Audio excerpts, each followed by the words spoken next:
Hi, my name's Phil. I like talking about politics, and in this video I'd like to catch up with some of the more notable features of the COVID inquiry so far this week, as it's confirmed that Boris Johnson did say he'd let the bodies pile high rather than lock down a second time, and former Cabinet Secretary Mark Sedwill describes Johnson and his team as feral, brutal and useless. But first, if you'd like to be notified of daily news and politics, please subscribe to the channel. So after Rishi Sunak, aka Dr. Death, the Chancellor, had gone ahead with his Eat Out to Help Out scheme, coronavirus was sweeping the country again. It ended up causing, 20 to 25,000 deaths. It was out of control, and scientific advisors told the Prime Minister that another lockdown would be needed. According to the inquiry, he was told in no uncertain terms it was not a case of whether we locked down or not, but when.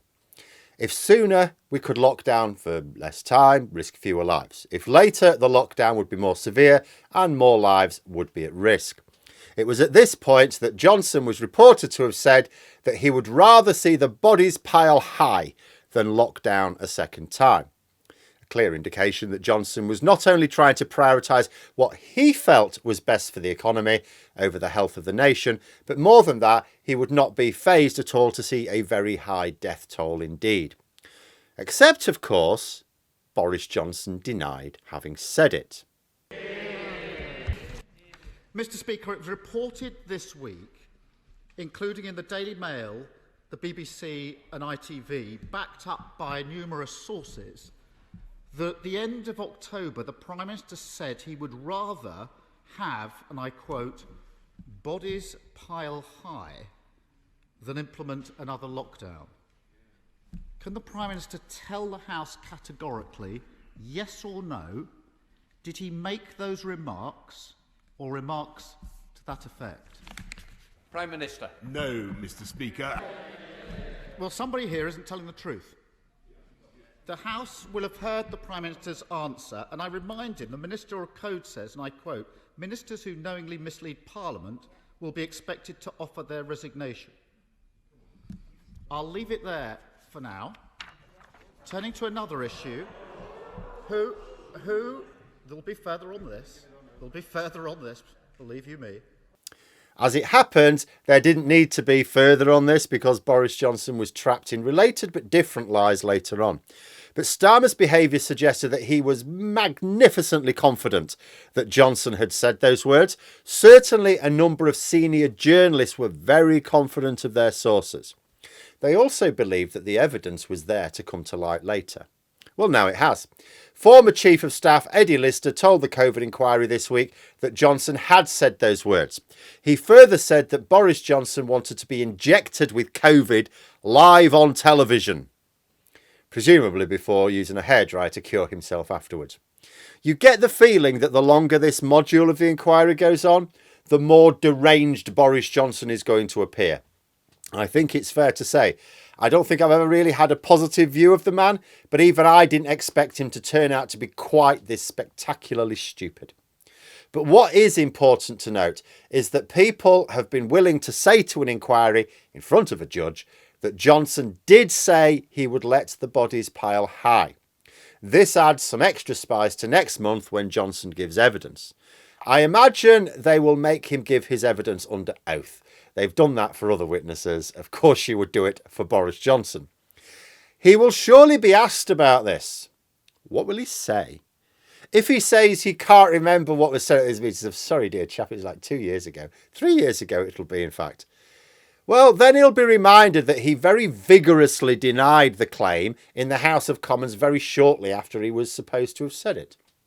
So if he continues to deny it, and multiple people give evidence that actually he did say that, then surely there'd have to be an investigation for perjury for someone, because someone will have lied.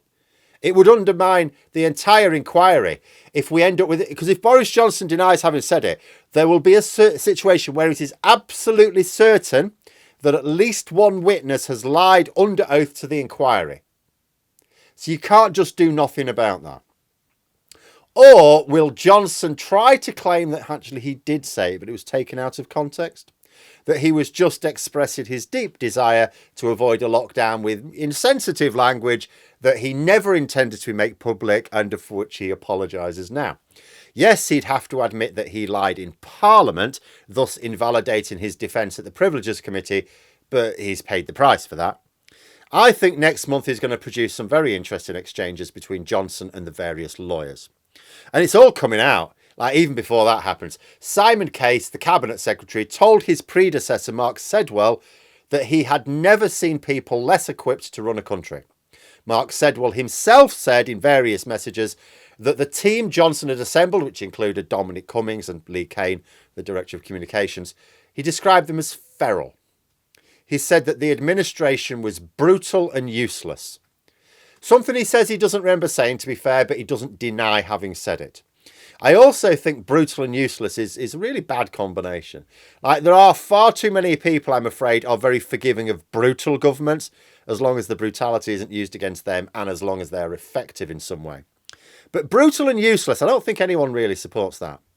But I'll tell you what's really emerging from all these little messages between various officials. So you've got Simon Case referring to Dominic Cummings and Lee Keynes as like untamed animals, feral. We've also seen messages where Case was bad-mouthing others to both Kane and Cummings individually. Cummings was speaking disparagingly about basically everyone under the sun, except himself, of course. That's well publicised, not least by himself. Basically, the messages, you look through these messages and what do you see? You see two officials basically bad-mouthing other officials or ministers or both. It's just a load of backbiting. We refer to the people that were managing the pandemic at the most senior level as a team. Boris Johnson's team? It wasn't a team though, was it? Because they seemed to spend all their time rubbishing each other. So that means they didn't trust each other. They didn't have respect for each other. So how were they ever going to form a coordinated response to the pandemic? And it's absolutely insane. Another interesting little tidbit from Mark Sedwell's evidence today. So he described how Matt Hancock, the health secretary at the time, was failing to properly engage with devolved political leaders, such as the Mayor of London, because he couldn't see them as partners in governance. He only saw them as political opponents. Now, consider that Boris Johnson has already admitted that he didn't meet with first ministers regularly because of political ideology.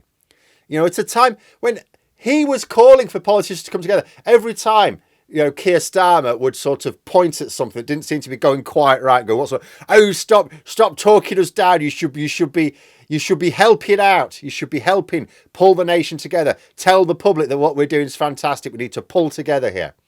He was doing nothing himself, downright refusing to work with other political leaders. Instead of building and strengthening links across the country, he was building a fortress around Downing Street. But there we are. Those are my thoughts. Let me know yours in the comments below. I hope you found the video interesting. If you did, please click the like button. And if you'd like to support the channel further, the join button for memberships. And until next time, I'll see you later.